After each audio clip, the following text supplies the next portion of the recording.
ચલો ગાઈસ, બહુ ફરી લીધું. હવે ઘરે પાછા આવી ગયા છે. તો આવીને એટલે ડુંગળી અને બટેકાનું શાક બનાવવાનું છે. જો એના માટે કુકર લઈ લીધું છે. મેં એમાં થોડું ઓઇલ નાખી દીધું છે. હવે થોડી લસણની પેસ્ટ લઈ લીધી છે. એમાં થોડી નાખીશું રઈ સાતળવા લાગી છે ગાઈસ. તમે એ જોઈ રહ્યા છો કે બધી સાથે સાતળી ગઈ છે. એમાં નાખીશું થોડી લસણની પેસ્ટ.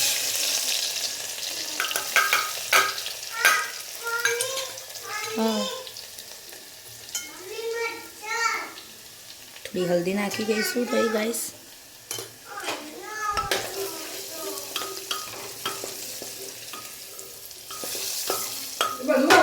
લસણ મસ્ત કલર આવી ગયો છે.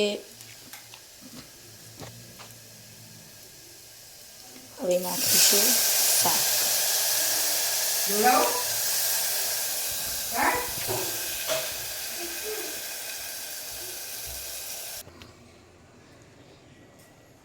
હવે નાખીશું મરચું, થોડો ગરમ મસાલો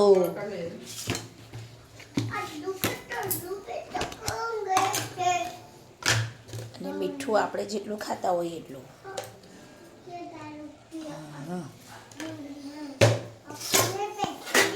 મસ્ત શાક હવે હલાવી લેવાનું છે ગાઈસ આપણે.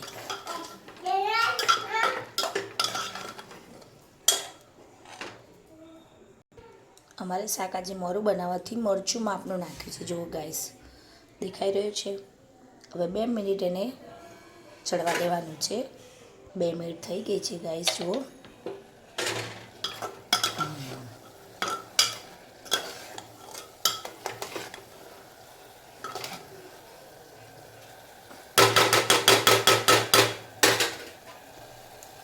થોડું એમાં પાણી નાખીશું ગાઈસ.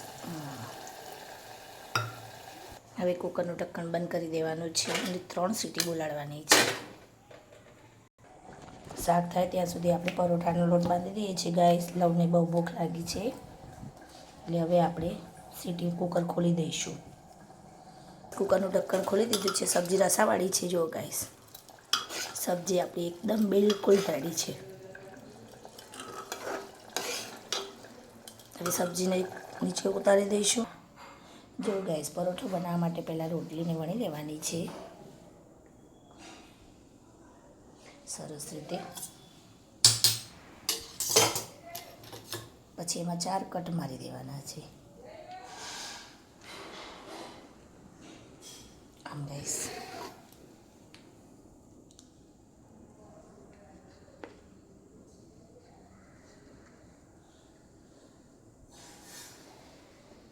જો ગાઈસ, ઓકે.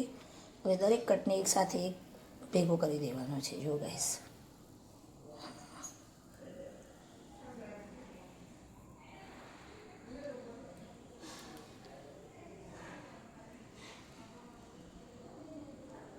હવે ફરીથી એને વણી લેવાનો છે.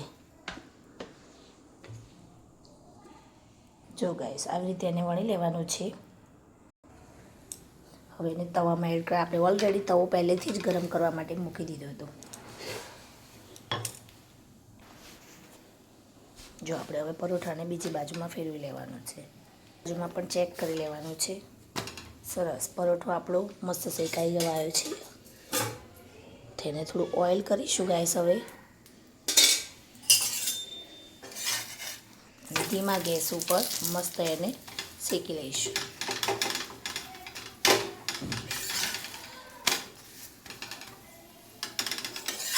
જો ગાઈસ,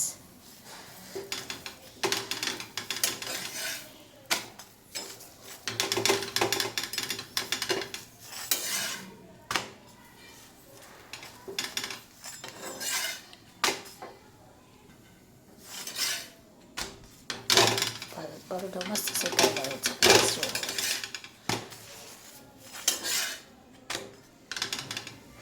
હવે એને એક પ્લેટમાં સર્વ કરી દેવાનું છે, જેથી લવ જલ્દી ખાવાનું ખાઈ શકે ગાઈસ. સબ્જી અને રોટી, લીલી ડુંગળી બટેકાનું શાક અને પરોઠા.